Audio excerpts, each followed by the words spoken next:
like to introduce you Celine O'Donovan, who has written the book The Tapestry of Life. Here, Celine, could you tell me if you would define yourself as an artist? An artist? Well, before now, no, definitely not. And I suppose what I would see myself more being, I think of being an artist is sort of how you finding the way you uniquely express yourself in the world. Well then, yes, and then I think everybody is. But I do think sometimes we get confused and we sort of think, you know, you can be an artist in the sense of painting, but I think everybody has creativity within them. And so I think this is my way of expressing my own creativity. And how you took the plunge and contacted Tribe Express? How I took the plunge? Yes. Well, I had been writing for a while. I'd been writing my own personal story and I didn't really know what to do with it. And I asked various people and someone referred me and they mentioned that Marguerite Tonery had set up her own business, Tribe Express. And so I contacted her and yeah, came out and met her, so it was great. And for how long was the idea of this book growing inside you? You know? Not at all. It was in the sense that when I came to meet her, I came to meet her about the story I had written. And just through conversation, Marguerite recommended I write fiction, which I sort of was, I don't know how to do that.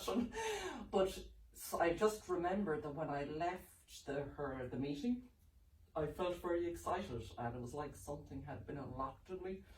And on the drive home, I started to hear all these voices, like I'm not going crazy now, but they were like the characters nearly starting to talk to me. So yeah, it was sort of strange. And then I got home and I suppose after that I just sat and went with what came. I didn't really plan it. And how long did it take you to write this book? I'd say probably 6 months, and then there was a lot of editing. So I had a lot of help with the editing, which was fantastic, and a lot of support from Tribe Express. So yeah, I suppose 6 months to write it. And how do you write? The story evolved organically, or everything was already organized in your head before you started writing? No, it's definitely organically. I had no idea from day to day. No. You know, I think once it started, and maybe I might go out for a walk and then something might come to me, oh, this is maybe what's going to happen next. But I didn't plan it in that sense, but I did, and I've heard people say it, I did have a routine of sitting down every day. So regardless of how I felt, I made sure, and I would say that to anyone, sit down, even if it's an hour or half an hour, but try and develop some sort of routine, because some days nothing happened and then other days it was great. So that's sort of how I did it.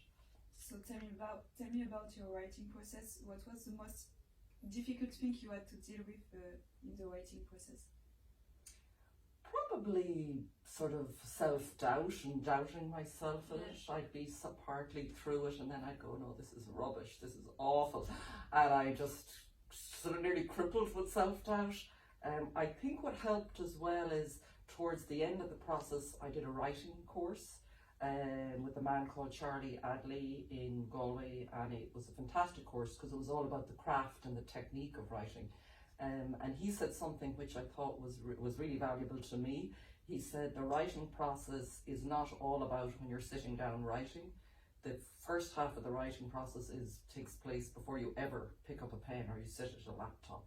So basically you could be out walking or daydreaming, or you know, that's where your inspiration comes from.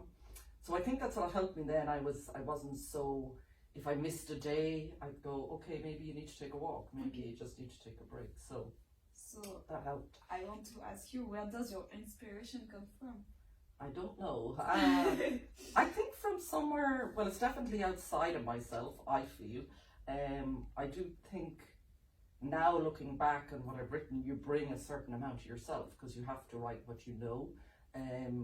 But I didn't set out, you know, I suppose it's different for everyone. I didn't set out to write a book like that. It just, that's what came. So, and I think that's quite nice. I think when you're sort of, it's like they describe when you're doing what you're meant to be doing, you're sort of in a flow and you're unaware of what's going on around you. I think that's a really, and that's how it felt a lot of the time for me. So I'd say somewhere from the big blue sky came, I don't know. So how much of you is in this book, you feel? I suppose I didn't think I was in it at all when I wrote it, but I suppose I am a little bit in every one of those characters, definitely. And also I feel a big part for me after I found it hard to sum up what the book was about, but I definitely think it nearly in writing the book was what I needed to learn, if you know what I mean. Okay. So it was like I was nearly processing my own life through the characters. You And think then, it's like a therapy? yeah, it probably, I didn't intend that, but that's sort of what it was. And I suppose I think that's what readers connect with, if it's authentic, if it's true to you. You know, some people might like it, some people might not. That's the same with every book. But I feel it's very authentic to who I am, so I'm okay with that. Yeah. And do you feel that you must write? Is it a passion or a hobby? You know?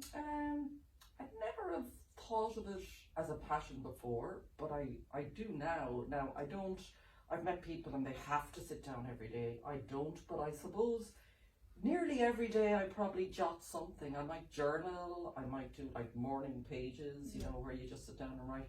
So I may not sit down on a project, but I suppose it is a passion. Yeah, it's a way I found of expressing myself, and it's important. As an artist. As an artist, yes, we'll say that.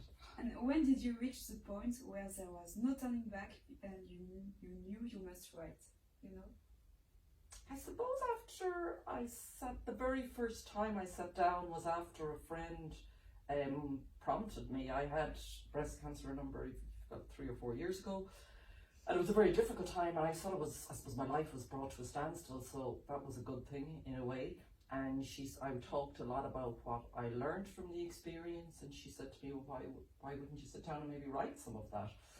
And literally it was the prompt I needed, because I went home and I took out my laptop and I said, I'm going to give this a go, and I just couldn't stop writing for a few months. So I suppose that somewhere in that time I realised, wow, this is a very important thing, a way for me to communicate. So you had to write. I did, but I didn't know that until I needed someone else really to nearly unlock that or show me that. And what is the main message of your book? I think people might take different things from it, but I really think the message is around the importance of belonging and community, and belonging not in a very just superficial way, but I mean like a really deep sense of belonging where, you know, you find people in life who really get you and you can connect with. I really think that's what gives life a sort of sense of purpose for us, and does for me anyway. So that's what I... Okay. And if you had to summarize your book in one sentence, what it would be? That was sort of it. Well, it's a little bit like that. It's about, I think it's about community, belonging, friendship, and I'm going on now more than one sentence, but I think that we don't do anything on our own in life, and that we all have something very important to contribute in life, and hence the title, The Tapestry of Life, because life to me that's what it's like a tapestry. Yeah. So that's longer than one sentence. And how did you feel when you held your book for the first time? A bit disbelieving, really. Like, it was very exciting, but it was still a bit surreal, like I was nearly picking up someone else's book. But every day now when I pick it up or I sell it to someone, or someone shows me, you know, their copy, it's always a really exciting thing. You still don't realize? I do, but yeah, it's slowly settling in. And why should people read your book? I think, well, firstly, it's a very nice, warm-hearted, I would say, cozy type of book to sit down with. You can really get lost in it, and I think you can you can see, hopefully, a piece of yourself in the book, and I think that's really nice, where you can read something that you can identify with some part of it, because the book touches on a lot, you know, not in a very heavy way, but it does touch on certain issues that are around today, like anxiety and depression and various things, and isolation. So yeah, I think you'll feel that you connect with something that's true for you. And now, have you an idea for another book?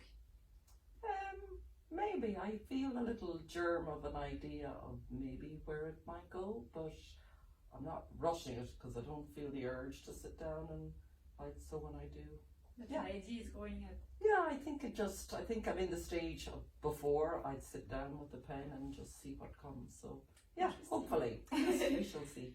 And last question, but not the least, what are your hopes in the future? My hopes in the future are to continue doing something. Always doing something I'm passionate about, and at the moment that's writing. And to follow my heart in whatever I do, and I'd say that to anyone. You can't go too far wrong if you follow that and you find that in your life. So wish you the best. Thank you very much, Marianne. Thank you, Celine O'Donovan, for being here. Thank you so Thank much. you. Thank you.